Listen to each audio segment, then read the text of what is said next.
Okay, in this lecture we will see the next part of the propagation constant।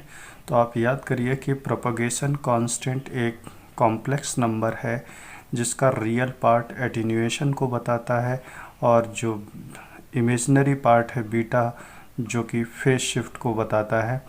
तो आपने देखा था कि वेव का प्रोपगेशन के लिए यदि वेव का प्रोपगेशन चाहते हैं तो बीटा का होना ज़रूरी है और इस अल्फ़ा की वजह से जो अपनी वेव्स चलती हैं ट्रांसमिशन लाइन के अंदर उनका क्या होता है, एटीन्यूएशन होता है। तो यहाँ से देखा था कि इसका हमने स्क्वायर किया था पहली बार, तो alpha square minus beta square equal to ये पूरा टर्म आया था और फिर इसका हमने मॉड लिया था। मैंने बोला था कि मॉड बहुत केयरफुली लेना है।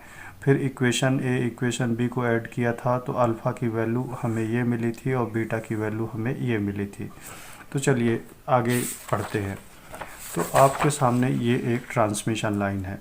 इस ट्रांसमिशन लाइन को देखने पे आपको क्या पता चलता है? इस ट्रांसमिशन लाइन में आप देखिए क्या वेव का एटीन्यूएशन हो रहा है? नहीं। तो आप डिसीजन ले लेंगे कि अल्फ़ा इक्वल्स टू क्या है, 0 है। तो गामा इजिकल टू क्या बचेगा, आई बीटा। मतलब यहाँ पर वेव नेचर दिख रहा है, वेव का प्रोपगेशन हो रहा है। तो मैंने आपको पहले भी बोला था कि यदि वेव का प्रोपगेशन हो रहा है तो बीटा का होना ज़रूरी है। तो मतलब मैं यहाँ पे बोल सकता हूँ कि बीटा नॉट इक्वल्स टू 0 है। तो आपने देखा था कि यदि एटीन्यूएशन नहीं हो रहा है तो लॉसी एलिमेंट कौन कौन से होते हैं, आर और जी। क्या इन लॉसी एलिमेंट्स की वजह से किसी तरीके का लॉस हुआ? नहीं हुआ। नहीं हुआ मतलब एनर्जी हमारी हीट के फॉर्म पे डेसिपेट नहीं हुई। मतलब ये बात पक्की है कि आर और जी की वैल्यू क्या है, 0 है। तो इस तरीके से हम क्या इसको बोल सकते हैं, क्या इस ट्रांसमिशन लाइन में किसी भी तरीके का लॉस हो रहा है, क्या नहीं हो रहा है? तो ये हमारी ट्रांसमिशन लाइन कैसी है, लॉसलेस ट्रांसमिशन लाइन है। लॉसलेस ट्रांसमिशन लाइन में अल्फ़ा 0, आर 0, जी 0, लेकिन बीटा प्रेजेंट होगा। तो आप देखिए कि यदि आर और जी की वैल्यू 0 हो जाए तो ट्रांसमिशन लाइन का ये एक इक्विवेलेंट सर्किट है। हालांकि इसके साथ साथ और भी सीरीज़ में ऐसे ही सेल्स और आते हैं। ये एक सेल है, सीरीज़ में और भी बहुत सारे सेल्स आते हैं। मैंने सिर्फ यहाँ पे एक सेल बनाया है। सेल मतलब ये पूरा, यहाँ पे देखिए आर एल जी सी सब प्रेजेंट हैं। अच्छा, आपने क्या कंक्लूज़न निकाला? आर की वैल्यू 0 और जी की वैल्यू 0। रेजिस्टेंस की वैल्यू 0 हो जाना मतलब वो क्या हो जाएगा, शॉर्ट सर्किट। शॉर्ट सर्किट का मतलब क्या होता है? यदि रेजिस्टेंस 0 हो गया इस चीज़ का मतलब क्या है, सिंपल सी लाइन ड्रॉ करना है।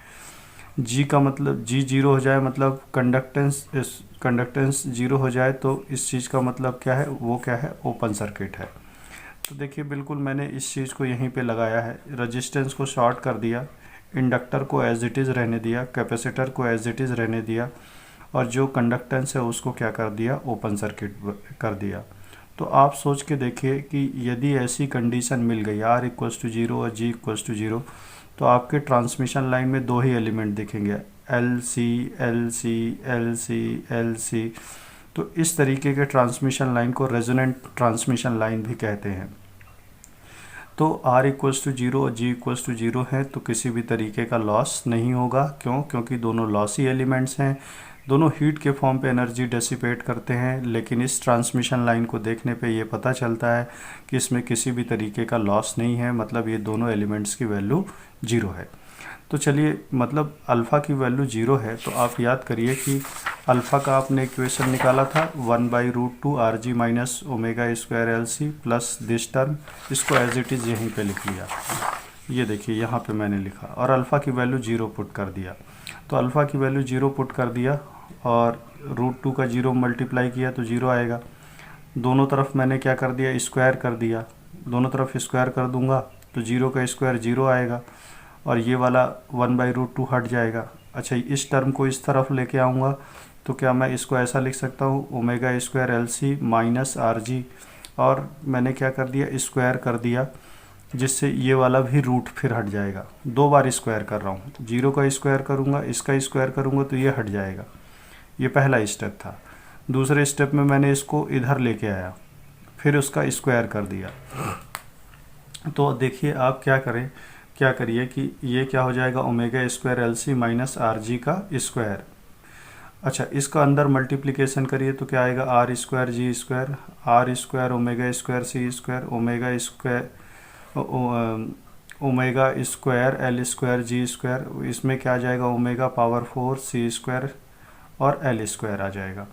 अच्छा, इसको एक्सपांड करिए, इसको एक्सपांड करिए तो ये क्या आएगा, omega power 4 L square C square R square G square minus 2 times of omega square R L G C is equal to this term. तो देखिए आर स्क्वायर जी स्क्वायर ये कट गया, omega square omega power 4 L square C square cancel out हो जाएगा, और इस term को इस तरफ लेके आइए, राइट हैंड के साइड लेके आ जाइए, तो ये प्लस में कन्वर्ट हो जाएगा। अब देखिए इसमें भी ओमेगा स्क्वायर है, इसमें भी ओमेगा स्क्वायर है, इसमें भी ओमेगा स्क्वायर है, तो ओमेगा स्क्वायर क्या ले लिया, कॉमन ले लिया, तो इस टर्म में क्या बचेगा, इस टर्म में क्या बचेगा, आर एल जी सी बचेगा, 2 times of R L G C बचेगा। इस टर्म में क्या बचेगा, आर स्क्वायर सी स्क्वायर, इस टर्म में क्या बचेगा, एल स्क्वायर जी स्क्वायर। तो ये देखिए R C plus L G का स्क्वायर है, बिल्कुल है। यहाँ पे थोड़ा आपको अच्छे से सॉल्व करना है, पहले एक बार स्क्वायर करिए, स्क्वायर करेंगे तो ये वाला रूट हट जाएगा। चलिए पहला स्टेप। दूसरे स्टेप में क्या करना है, इसको इस तरफ लेके आना है, तो इस तरफ लेके आएंगे तो क्या हो जाएगा, omega square L C minus R G हो जाएगा। फिर इस वाले रूट को हटाना है, इस वाले रूट को हटाना है तो फिर से स्क्वायर करना पड़ेगा, इसलिए ये टर्म आएगा। चलिए इसको सॉल्व करके यहाँ तक लेके आए। क्या आपको यहाँ पे वेव नेचर दिख रहा है, बिल्कुल दिख रहा है, मतलब वहाँ पे फ्रीक्वेंसी होगी, बिल्कुल होगी। तो देखिए दो टर्म का मल्टीप्लिकेशन है, दो टर्म का मल्टीप्लिकेशन है, तो ये बात तो पक्की है कि ओमेगा की वैल्यू जीरो तो नहीं हो सकती। क्यों, क्योंकि वेव नेचर दिख रहा है, यहाँ पे कुछ ना कुछ फ्रीक्वेंसी है, तो ये बात पक्की है कि ओमेगा की वैल्यू जीरो नहीं हो सकती। तो यानी कि ये वाला टर्म जीरो है, ये वाला term is equal to zero लिखा। यदि ओमेगा है तो एल और सी तो पक्की बात है प्रेजेंट होंगे। क्यों, क्योंकि दोनों एल और सी कैसे एलिमेंट्स हैं, फ्रीक्वेंसी डिपेंडेंट एलिमेंट हैं। एल और सी फ्रीक्वेंसी डिपेंडेंट एलिमेंट है। देखिए एल के साथ ओमेगा इन्वॉल्व है, सी के साथ ओमेगा इन्वॉल्व है, तो पक्की बात है एल और सी तो प्रेजेंट होंगे। तो फिर बचा क्या, यानी कि इन दोनों टर्म का सम क्या है, जीरो है, और एल और सी प्रेजेंट हैं, तो पक्की बात है आर और जी की वैल्यू क्या होगी, जीरो होगी। इस तरीके से हमने इस यहाँ पे जो ये पहले से कंक्लूज़न लिख लिया था उसका ये डेरिवेशन है। तो आपको होपफुली ये बात समझ में आई होगी कि ये लॉसलेस ट्रांसमिशन लाइन है। लॉसलेस ट्रांसमिशन लाइन में अल्फ़ा की वैल्यू ज़ीरो, इस चीज़ का मतलब क्या है, R equals to zero and G equals to zero. R का जीरो होने का मतलब क्या है, वो शॉर्ट सर्किट है। जी का ज़ीरो होने का मतलब क्या है, ओपन सर्किट है।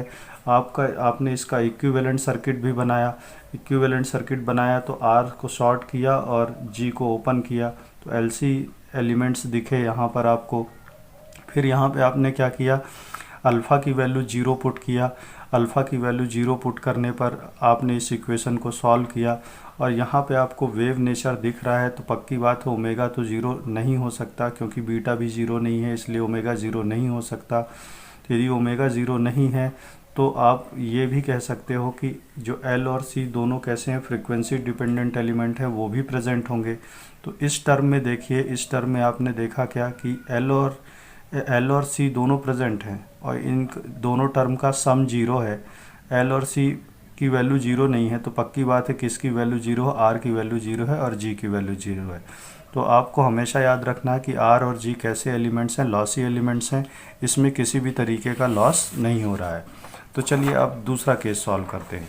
मान लीजिए किसी ट्रांसमिशन लाइन में बीटा जीरो हो जाए, तो आपने इस इक्वेशन में देखा था, ये इक्वेशन देखा था, बीटा का equation omega square L C minus R G plus under root of R square plus omega square L square G square plus omega square C square whole power 1/2। तो यदि beta की value zero कर दिया मैंने, और यहाँ पे assume किया कि अल्फ़ा ज़ीरो नहीं है, अल्फ़ा ज़ीरो नहीं है। पहली बात तो देखिए बीटा ज़ीरो करने का मतलब क्या है। देखिए इसको दो तीन तरीके से समझेंगे। बीटा ज़ीरो है तो यहाँ पे देखिए बीटा की वैल्यू क्या होती है, 2π/λ। यदि ये वैल्यू ज़ीरो है तो पक्की बात है लैम्डा कितना है, इनफाइनाइट है। और c इज इक्वल टू क्या होता है, फ्रीक्वेंसी इंटू लैम्डा। तो frequency is equal to c/λ। Lambda की वैल्यू कितनी है, इन्फिनिटी है, तो फ्रीक्वेंसी की वैल्यू जीरो है। तो ऐसा कौन सा सिग्नल है जिसका फ्रीक्वेंसी जीरो होता है, तो उस सिग्नल को हम बोलते हैं डीसी सिग्नल। मतलब यहाँ से तो पता चल गया मुझे कि अप्लाइड सिग्नल कौन सा है, डीसी सिग्नल है। अप्लाइड सिग्नल कौन सा सिग्नल है, डीसी सिग्नल है। तो चलिए आगे इस इक्वेशन को सॉल्व करते हैं। यहाँ से बीटा जीरो होने का मतलब क्या है, फ्रीक्वेंसी की वैल्यू जीरो है। ये हमने यहाँ से कंक्लूज़न निकाल लिया। क्या यहाँ पे अल्फ़ा जीरो है? मैंने अल्फ़ा को जीरो नहीं माना, ध्यान रखना है आपको। यदि बीटा की वैल्यू जीरो है तो जीरो इजिकल टू जीरो यदि रखूँगा तो √2 तो अपने आप जीरो हो जाएगा। ये देखिए, इस टर्म को देखिए, यदि इसको जीरो के इक्वेट रखूँगा, जीरो के बराबर रखूँगा तो zero equal to this term, ये टर्म आ जाएगा। दोनों तरफ स्क्वायर कर दीजिए, तो दोनों तरफ स्क्वायर करूँगा तो ये वाला रूट वाला टर्म हट जाएगा। इसको मैंने इस तरफ ले आया तो ये क्या हो जाएगा, R G minus omega square L C.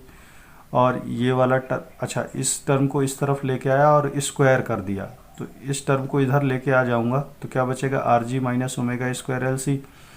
फिर से इसका स्क्वायर कर दूंगा तो ये वाला रूट भी हट जाएगा। दो बार स्क्वायर कर रहे हैं, पहली बार में ये वाला रूट हटा, दूसरी बार में ये वाला रूट हट जाएगा। तो चलिए इसको अंदर मल्टीप्लाई करें तो क्या होगा, R square G square R square omega square C square omega square L square G square. इसका ये क्या आएगा, omega power 4 C square L square. देखिए यहाँ से कुछ टर्म माइनस हो रहा है, क्या कुछ टर्म कट रहे हैं। देखिए हाँ, R square G square cut जाएगा, omega square L square C square ये भी कट जाएगा। और इस टर्म को आप इधर लेके आइए तो देखिए इसमें ओमेगा स्क्वायर है, इसमें ओमेगा स्क्वायर है और इसमें भी ओमेगा स्क्वायर है। तो तीनों में से सब में से ओमेगा स्क्वायर कॉमन ले लिया तो बचा क्या, बचा यहाँ पर देखिए, यहाँ पे क्या बचेगा, आर स्क्वायर सी स्क्वायर बचेगा, यहाँ पे एल स्क्वायर जी स्क्वायर बचेगा और ये टर्म इधर आएगा तो प्लस में आ जाएगा, plus 2 times of R L G C. ये देखिए बेसिकली क्या लिखा, R C plus L G का स्क्वायर लिखा हुआ। अच्छा सोच के देखिए, दो टर्म का मल्टीप्लिकेशन है, दो टर्म का मल्टीप्लिकेशन है, वो जीरो आ रहा है। बीटा जीरो है मतलब फ्रीक्वेंसी की वैल्यू जीरो, मतलब यहाँ से तो आप सीधे डिसीजन ले लीजिए फ्रीक्वेंसी की वैल्यू क्या है, जीरो है। मतलब अप्लाइड सिग्नल कैसा है, डीसी है।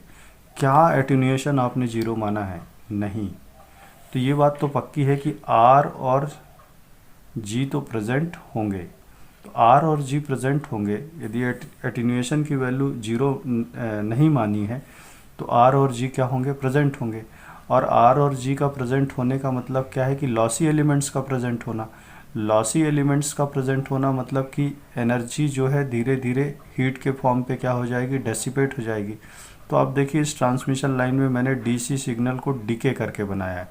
ऐसा डीके करके क्यों बनाया है, क्योंकि आर और जी प्रेजेंट हैं, आर और जी की वजह से लॉस होगा तो एम्पलीट्यूड धीरे धीरे क्या होगा, रिड्यूस होगा। तो होपफुली ये बात समझ में आई होगी कि बीटा का जीरो होने का मतलब क्या है, फ्रीक्वेंसी का जीरो होना। यदि आपने यहाँ पे अल्फ़ा जीरो नहीं लिया है तो पक्की बात है सिग्नल धीरे धीरे क्या होगा, सिग्नल धीरे धीरे उसका एम्पलीट्यूड क्या होगा, रिड्यूस होगा। क्या कोई वेव नेचर दिख रहा है, नहीं दिख रहा है। बीटा जीरो हुआ तो इस इक्वेशन में आप रख दीजिए, इस इक्वेशन से भी आपको यहाँ पे पता चल जाएगा कि फ्रीक्वेंसी की वैल्यू क्या है, जीरो है। तो चलिए हम 3-4 तरीके की ट्रांसमिशन लाइन देखते हैं और कंक्लूड करते हैं। तो चलिए सबसे पहला ट्रांसमिशन लाइन आप ये देखिए। आप इस ट्रांसमिशन लाइन को देखने पे क्या बोल सकते हैं, ये एक ट्रांसमिशन लाइन में वेव नेचर दिख रहा है तो बीटा जीरो नहीं है। क्या एटेन्यूएशन दिख रहा है, हाँ दिख रहा है, तो अल्फ़ा भी जीरो नहीं है। दूसरे ट्रांसमिशन लाइन पे देखिए, क्या वेव नेचर दिख रहा है तो बीटा जीरो तो नहीं है।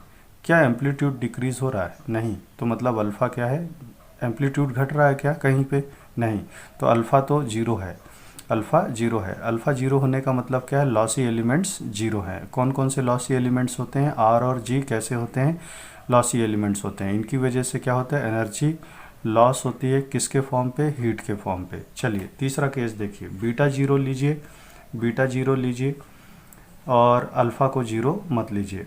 और बीटा जीरो होने का मतलब क्या है, फ्रीक्वेंसी का वैल्यू जीरो होना। चलिए आप पहले इसके पहले एक सर्किट डायग्राम देखिए। इस सर्किट डायग्राम पे देखिए, ये ट्रांसमिशन लाइन का इक्विवेलेंट सर्किट है। हालांकि इस तरीके के सेल्स और भी होते हैं, लेकिन मैंने सिर्फ यहाँ पे एक ही इस सेल को बनाया है। तो R J omega L J omega C और जी, तो आप देखिए कि एल और सी वाले जो एलिमेंट हैं वो कैसे फ्रीक्वेंसी डिपेंडेंट एलिमेंट हैं। कैसे एलिमेंट हैं, फ्रीक्वेंसी डिपेंडेंट एलिमेंट हैं। अच्छा, क्या अल्फ़ा की वैल्यू जीरो ली है यहाँ पर आपने? नहीं। तो आर और जी क्या होंगे? प्रेजेंट होंगे। अच्छा, एक चीज़ और कि यदि ओमेगा की वैल्यू आप जीरो रखते हैं, तो यदि ओमेगा की वैल्यू जीरो रखेंगे तो ये टोटल वैल्यू जे ओमेगा एल क्या हो जाएगा? जीरो हो जाएगा। मतलब ये इंडक्टर क्या हो जाएगा? शॉर्ट हो जाएगा। और कैपेसिटर क्या हो जाएगा? ओपन हो जाएगा। कैपेसिटर क्या हो जाएगा? ओपन हो जाएगा। ये 1/जे ओमेगा एल है, जे ओमेगा सी है, सॉरी। तो यदि ओमेगा की वैल्यू यहाँ पे जीरो रखेंगे तो क्या हो जाएगा? ये ओपन सर्किट हो जाएगा। मतलब कि बीटा जीरो मतलब फ्रीक्वेंसी जीरो। यदि फ्रीक्वेंसी की वैल्यू जीरो है तो ये दोनों एलिमेंट्स क्या हो जाएंगे? अब्सेंट हो जाएंगे। तो इंडक्टर क्या हो गया? शॉर्ट हो गया। और कैपेसिटर क्या हो गया? ओपन हो गया। तो कौन कौन से एलिमेंट बचे? आर और जी। आर और जी बचे। तो आर और जी कैसे एलिमेंट्स हैं? आर और जी दोनों एक तरीके से देखा जाए तो लॉसी एलिमेंट्स हैं। तो क्या यह लॉसी एलिमेंट्स हैं तो क्या हीट के फॉर्म पे एनर्जी डेसिपेट हो जाएगी? बिल्कुल हो जाएगी। मतलब यहाँ पे एम्पलीट्यूड क्या होगा? डिक्रीज़ होगा। देखिए ये एक डीसी सिग्नल है, ये एम्पलीट्यूड धीरे धीरे डिक्रीज़ हो रहा है। ये इसलिए हो रहा है क्योंकि आर और जी प्रेजेंट हैं। यहाँ पर एल और सी क्यों नहीं प्रेजेंट हैं? क्योंकि ओमेगा की वैल्यू आपने जीरो ली है, तो इंडक्टर शॉर्ट हो जाएगा, कैपेसिटर ओपन सर्किट हो जाएगा। अच्छा, एक चौथा केस भी देखते हैं। ये ट्रांसमिशन लाइन है। इस केस में मैंने क्या बोल दिया कि अल्फ़ा भी जीरो और बीटा भी जीरो है। अल्फ़ा जीरो होने का मतलब क्या? R zero G zero. और बीटा जीरो होने का मतलब क्या? ओमेगा की वैल्यू जीरो। तो सोच के देखिए ट्रांसमिशन लाइन कैसे बनेगी। रजिस्टेंस का जीरो होना मतलब शॉर्ट। फ्रीक्वेंसी की वैल्यू कितनी है? जीरो है, तो मतलब इंडक्टर भी शॉर्ट। अच्छा, सोचिए कि कैपेसिटर के साथ क्या होगा? यदि फ्रीक्वेंसी की वैल्यू जीरो है तो कैपेसिटर क्या हो जाएगा? यहाँ पे ओपन। कंडक्टेंस जीरो है मतलब वो भी क्या हो जाएगा? ओपन। तो ये एक सिंपल सी आपको एक लाइन दिखेगा। तो जो भी आप यहाँ पे डीसी सिग्नल लगाएंगे, डीसी सिग्नल क्यों बोला? क्योंकि फ्रीक्वेंसी की वैल्यू जीरो। जो भी आप डीसी सिग्नल लगाएंगे वो as it is transmission line के आउटपुट पे मिल जाएगा। तो चारों केसेस को अच्छे से एक बार फिर से देखिए। ये वाला केस अच्छे से देखिएगा। आपने क्या बताया? इस केस में क्या कंसीडर किया? अल्फ़ा भी जीरो ले लिया, बीटा भी जीरो ले लिया। बीटा जीरो लेने का मतलब क्या है? फ्रीक्वेंसी की वैल्यू क्या है? जीरो है। अल्फ़ा जीरो होने का मतलब क्या है? आर भी जीरो, जी भी जीरो। यदि आर जीरो है तो शॉर्ट, जी जीरो है तो मतलब ओपन। फ्रीक्वेंसी की वैल्यू जीरो है मतलब इंडक्टर शॉर्ट, कैपेसिटर ओपन। तो एक सिंपल सी लाइन दिखेगी। यहाँ एक डीसी सिग्नल लगा रहे हैं। डीसी सिग्नल लगाने का मतलब क्या है? फ्रीक्वेंसी की वैल्यू ज़ीरो है। जैसा डीसी सिग्नल लगाएंगे वैसा एज इट इज़ अपने को आउटपुट पे मिल जाएगा। क्या इस बार लॉस हुआ? नहीं हुआ। क्यों नहीं हुआ? क्योंकि आर और जी की वैल्यू इस बार जीरो है। लेकिन इस केस में लॉस हुआ था। क्यों हुआ? क्योंकि आर और जी की वैल्यू प्रेजेंट है। इसलिए देखिए एम्पलीट्यूड डिक्रीज़ हो रहा है इस केस में। इसमें किसी भी तरीके का एम्पलीट्यूड डिक्रीज़ नहीं हो रहा है। तो होपफुली ये चारों तरीके की ट्रांसमिशन लाइन समझ में आई होगी। ये लॉसी ट्रांसमिशन लाइन है क्योंकि इसमें एम्पलीट्यूड रिड्यूस हो रहा है। वेव नेचर दिख रहा है मतलब बीटा जीरो नहीं है, अल्फ़ा भी जीरो नहीं है। ये लॉसलेस ट्रांसमिशन लाइन है। वेव नेचर दिख रहा है मतलब बीटा जीरो नहीं है, अल्फ़ा की वैल्यू जीरो है। क्यों? क्योंकि एम्पलीट्यूड डिक्रीज़ नहीं हो रहा है। इसमें एम्पलीट्यूड डिक्रीज़ हो रहा है मतलब एम्पलीट्यूड डिक्रीज़ हो रहा है मतलब alpha not equals to zero, मतलब अल्फ़ा जीरो नहीं है। क्या वेव नेचर दिख रहा है? नहीं दिख रहा, तो मतलब बीटा जीरो है। इस केस में क्या है? अल्फ़ा बीटा दोनों जीरो माना तो हमें कुछ इस तरीके का मिला। तो होपफुली इस लेक्चर में ये सभी चीज़ें आपको समझ में आई होगी। तो if you like this lecture then please like, subscribe and share it. Thank you very much.